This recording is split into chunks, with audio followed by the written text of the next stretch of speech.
The galaxy had almost forgotten the name of humanity. It had been hundreds of years since anyone had spoken of Earth with fear or respect. Alien rulers told their children that humans were only a story, a warning from the past. They said humanity had been strong once, but their fires had gone out. Their homeworld turned cold, their colonies broken. Some even believed that the last human voice had been silenced long ago. But in the endless dark of space, silence can never last forever. At the edge of the galaxy, near systems thought to be dead, strange signals began to appear. They were faint at first, like whispers under static. Alien traders reported hearing them when their ships passed through old star routes. Military scouts dismissed the signals as interference, but a few old veterans remembered the pattern. It was human code, and if it was human code, it meant one thing: humanity was not gone. The discovery spread quietly at first. A patrol ship near the dead belt found ruins that were not so empty anymore. Towers that had been broken now had lights inside them. Sensors caught movement on the surface of worlds that were supposed to be lifeless. Cargo freighters disappeared, their last messages filled with static and fear. Rumors moved faster than truth. Some said humans had returned as machines, their flesh replaced by cold steel. Others said they had become something more, creatures shaped by centuries of silence and shadows. But whatever the truth was, one fact stood clear: the silence of humanity was broken. In the great halls of alien empires, leaders argued about the news. Some laughed and dismissed it. How could humans return after so many centuries? Others grew uneasy, for they remembered the wars of old. They remembered stories of how small human fleets had destroyed great armadas, how human soldiers fought even when the battle was lost, how their fire never truly died. Yet still most believed the reports were false. The galaxy was calm. The galaxy was safe. But calm never lasts long. A lone scout ship, small and fast, was the first to see it.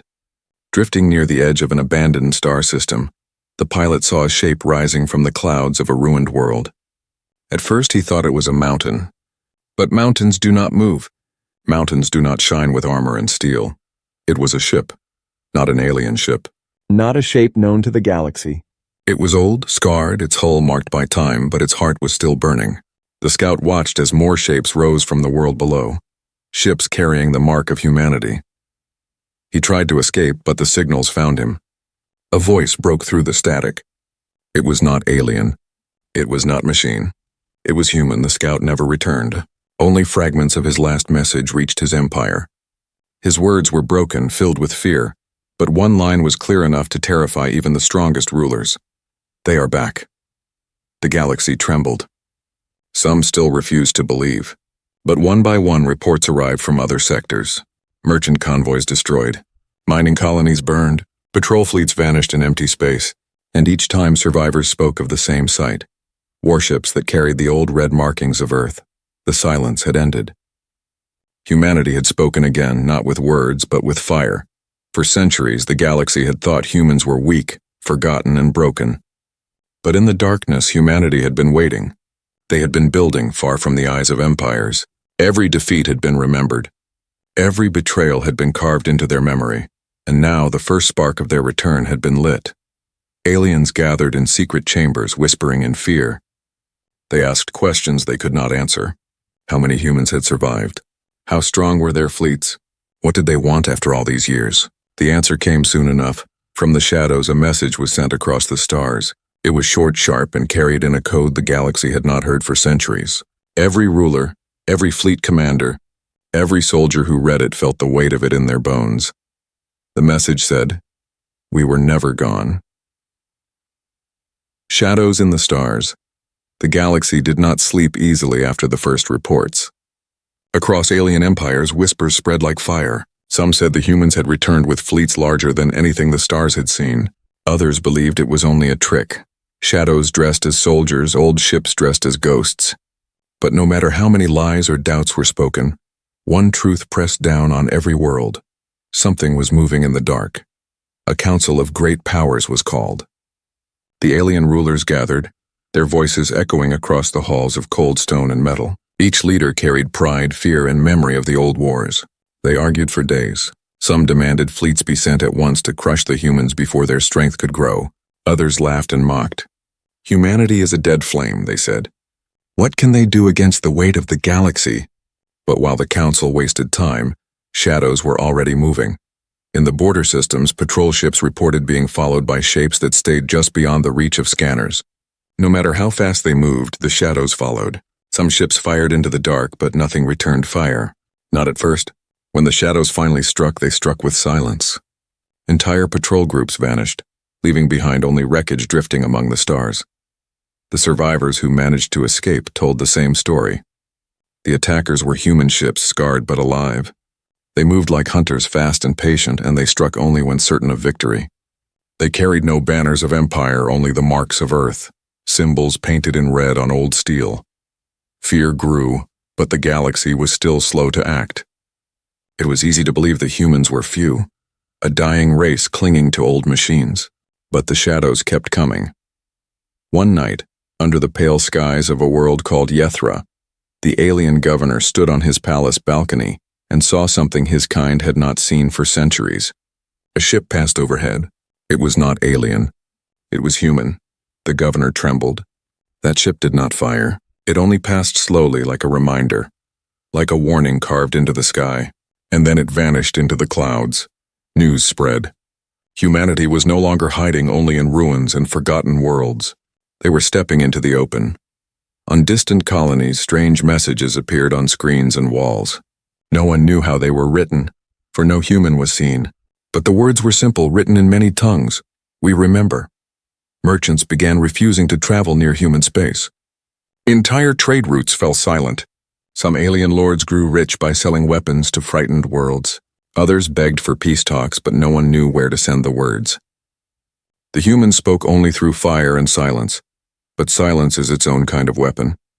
One empire, proud and cruel, decided to test the truth. They sent a fleet of 20 warships into the dead systems where humans were rumored to rise. The fleet commander announced boldly to the galaxy that he would burn the last human nest and bring back their ashes. Only 3 ships returned. Their crews were broken, their voices shaking, their eyes empty.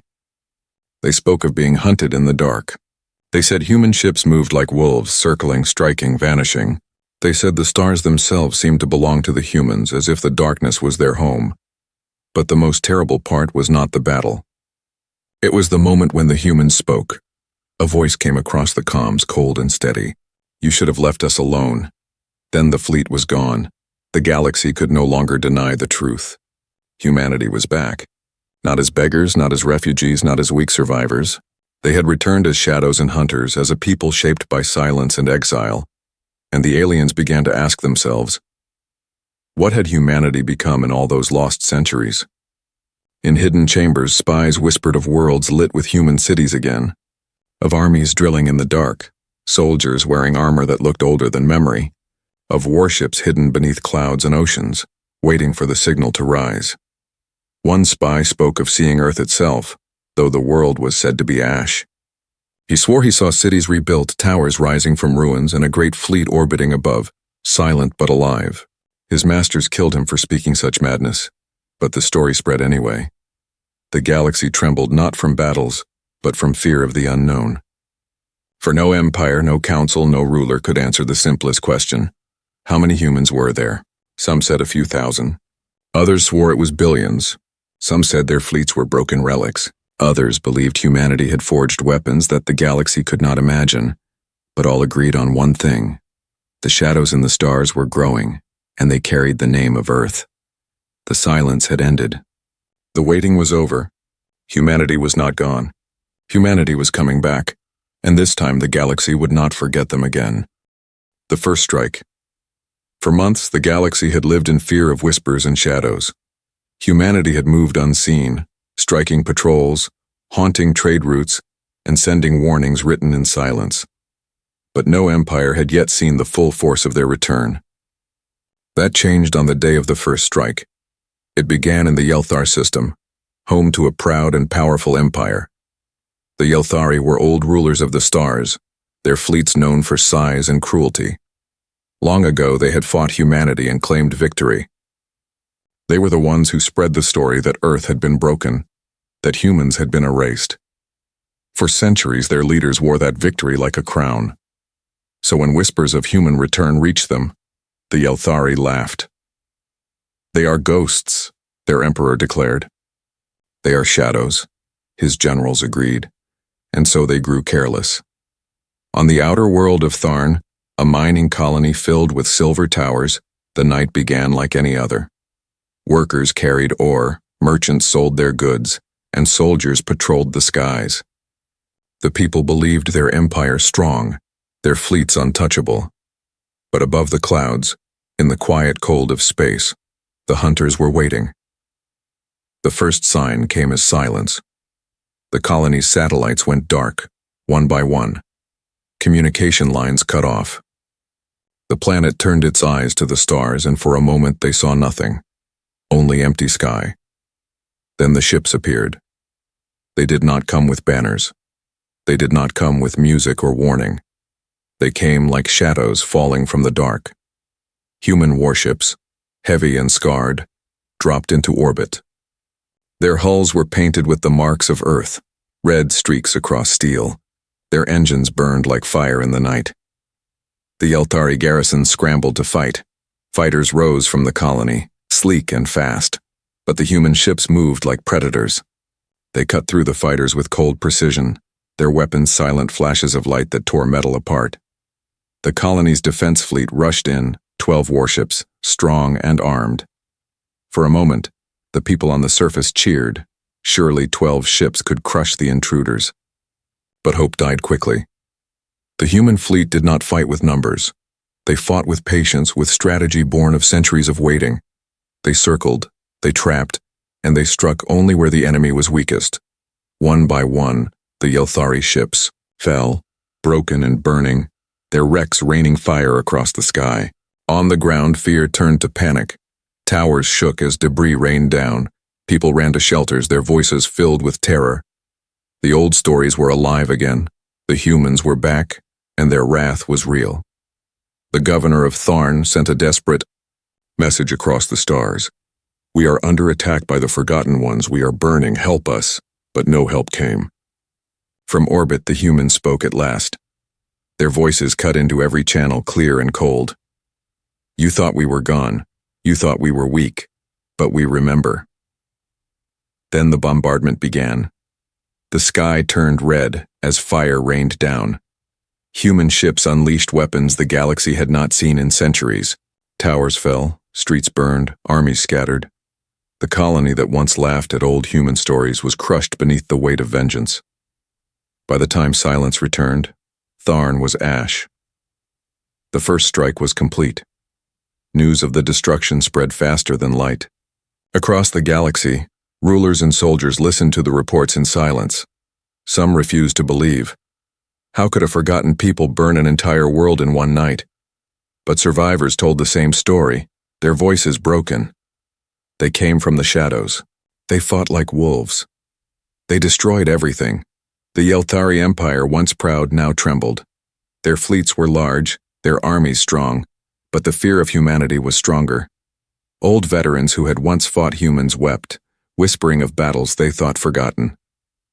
Younger soldiers asked questions no leader could answer. If one world could fall, how many more would follow? But humanity did not stop. In the weeks after Tharn, more colonies fell. Some were destroyed, others simply abandoned after their leaders surrendered without a fight. Human fleets moved quickly, never staying long, striking and vanishing. They left behind only wreckage, fire, and silence. Yet they also left behind something worse than destruction. A message. On every world they touched, they carved the same. Words into broken walls and ruined screens. We were never gone. The galaxy had laughed at humanity, had called them extinct, had believed them erased. But now the laughter had died. The shadows had stepped into the light, and the light revealed fire. The first strike was not just a battle, it was a promise. Humanity had returned, and this was only the beginning. The broken galaxy, the fall of Tharn shattered more than towers and streets. It shattered the lie the galaxy had believed for centuries. Humanity was not gone. They were alive, and they were stronger than the galaxy remembered. The news spread across every empire, every council, every throne room. Leaders who once laughed at the rumors now sat in silence. The images of Tharn burned into their minds. Cities broken, fleets destroyed, the sky turned red by human fire. The galaxy was no longer united in its arrogance. It was breaking apart under fear. In the High Council of the 12 Empires, arguments roared like storms. Some rulers demanded war. They said the galaxy must rise as one to crush humanity before their shadow grew larger. They promised fleets, weapons, soldiers, and endless fire. But others trembled. They remembered the stories of the old wars, of how humanity fought even when outnumbered, of how they turned weakness into strength. They whispered that fighting humanity would only bring more fire, more ruin. Better to surrender, better to make peace, better to bow before the storm than to be destroyed by it. The council broke into pieces. Alliances collapsed. Old friends turned into enemies, and every empire began to act for itself. Some built fleets, piling ship upon ship thinking numbers could save them. Others built walls hiding behind shields and fortresses, praying the humans would pass them by. And still others sent spies and envoys into the dark, searching for the truth of Earth's return.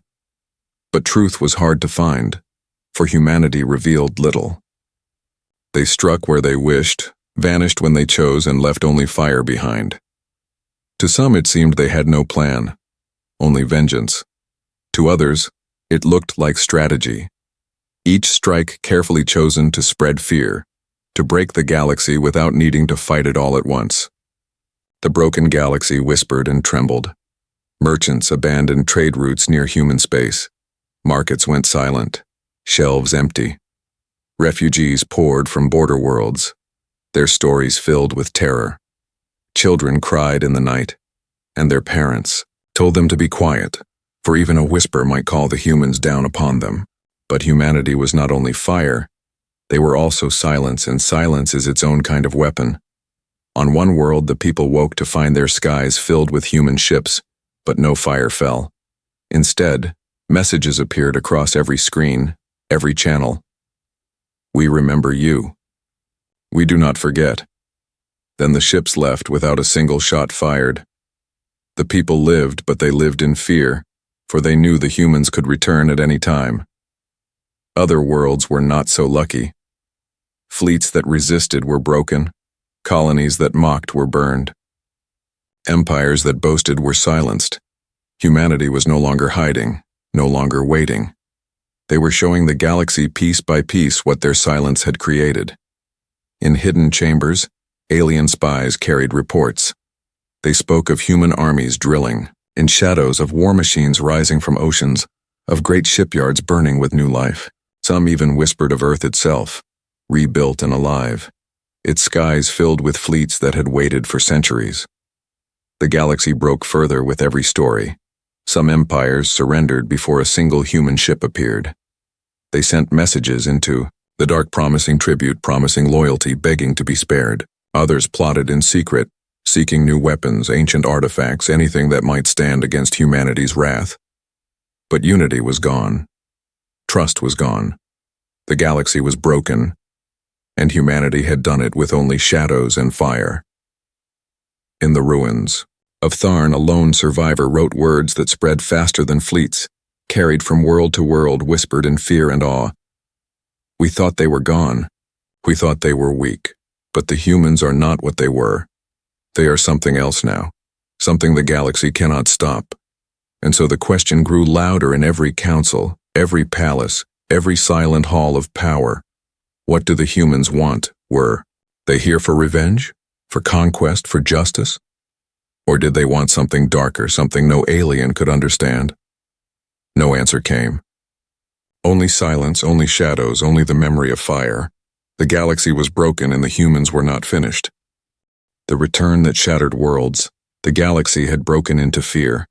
But fear turned to silence when the humans made their final move. It began not with a battle, but with a signal. Across thousands of worlds at the same moment, every screen turned black. Every comm channel filled with static. Every ship, every city, every station went silent. Then the silence cleared and one symbol appeared.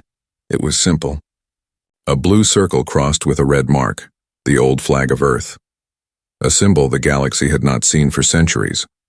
The message followed. A voice calm and cold, spoken in 100 alien languages. We were never gone. We only waited. The galaxy thought we were broken, but we are alive. We are strong, and now we return. The words spread like fire through the stars. Leaders shivered, soldiers clenched their fists, and ordinary people stared in awe. The forgotten name of Earth had returned, and then the fleets came. From hidden systems, from dead worlds, from the shadows of nebulae, they rose. Human warships, countless and vast, filled the skies. Some were old, scarred veterans of forgotten battles. Others were new, forged in silence, weapons unknown to the galaxy. Together they moved as one, a storm of steel and fire. But the greatest shock was not the fleets. It was Earth itself. For centuries, the galaxy had believed Earth was a tomb, a dead planet burned in the old wars. But when the humans revealed it, the truth shattered that lie. Earth was alive. Its cities shone with towers of glass and steel. Its oceans glimmered with light. And above it, orbiting like guardians, floated massive shipyards, each one birthing new vessels. The homeworld of humanity had not been broken. It had been reborn. Alien rulers who saw the images trembled. Some collapsed where they stood. For if Earth had survived, if Earth had rebuilt, then all their victories of the past meant nothing. Humanity had risen from the grave, stronger than before, and no power could erase them now. The galaxy's people asked the same question again and again. What do the humans want? The answer came with fire. One by one, the empires that had betrayed humanity long ago were struck. Not with small raids, not with whispers in the dark, but with full fleets. Worlds that once enslaved humans were burned to ash. Palaces that once mocked Earth fell in ruins. The humans did not send diplomats, they did not ask for talks. They answered centuries of silence with vengeance. Yet not every world was destroyed. Some surrendered before the first shot was fired. And to those the humans gave a choice, kneel and live. Resist and burn, most chose to kneel. The galaxy began to change. Maps redrew themselves as empires fell and new banners rose. Trade routes shifted, carrying human fleets instead of alien merchants. Old powers were broken, their leaders dead or exiled. In their place, humanity stood at the center of every star chart, their flag raised high. But it was not only fear that spread. It was awe. Ordinary people, farmers, miners, workers on distant colonies whispered of humanity as if they were legends. They told their children that humans were ghosts who returned, that their fire was endless, that no empire could stand against them. Some even welcomed the humans, praying that their strength would bring order to the galaxy's chaos. Yet deep in every mind, fear remained, because no one truly knew what humanity wanted beyond vengeance. Would they stop once the old debts were paid? Or would they claim the stars for themselves, building an empire where all others bowed? In the High Council chambers, broken and silent, the surviving rulers gathered one last time. Their voices were weak, their faces pale, and for the first time in centuries they spoke without arrogance. "What can we do?" one whispered. "There is nothing," another replied. "The humans have returned. The galaxy belongs to them now." And so it was. The humans sent one final message, short and sharp, carved into the stars themselves. "We do not forget. We do not forgive. We return." The galaxy shook with those words. Worlds burned, fleets fell, and empires crumbled. The silence of humanity had ended, and the sound of their return would echo forever. The forgotten species had risen from the dark, and the galaxy would never be the same again.